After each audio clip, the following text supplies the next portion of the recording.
Hello மக்களே, Surya sir நடிப்புல வெளிவந்திருக்க கருப்பு மூவி பிளாக் பஸ்டரா இருக்கு. ஆனா இந்த படத்தை தடை செய்ய கோரியும் நீதித்துறையை அவமதிக்கப்பட்டதாகவும் சென்னை உயர்நீதிமன்றத்துல தமிழ்வேஜ் என்ற வழக்கறிஞர் கேஸ் போட்டிருக்காங்க. நீதிபதிகள் ஜி.ஆர். சாமிநாதன் லட்சுமி நாராயணன் பெஞ்சின் கீழே தான் இந்த கேஸ் வந்துச்சு.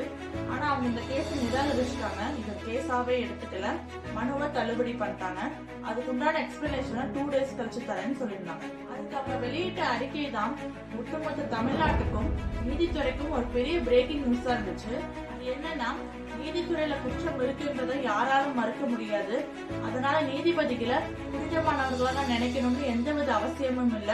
நீதித்துறையில ஊழல் நடந்துட்டு இருந்துச்சு, இன்னும் நடந்துட்டு தான் இருக்கு அப்படின்னு சொல்லியிருக்காரு. அது மட்டும் இல்ல, அந்த படம் ப்ராப்பரா தணிக்கை சான்றிதழ் வாங்கியிருக்கு.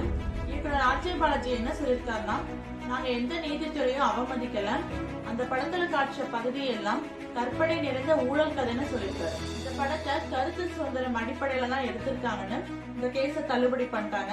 ஒரு நீதிபதியே இப்படி ஒரு அறிக்கை வெளியிட்டது நீதித்துறையில பேசும் பொருளாச்சு. இதை பத்தி நீங்க என்ன நினைக்கிறீங்க? கமெண்ட் செக்ஷன்ல கமெண்ட் பண்ணுங்க. Thank you, by.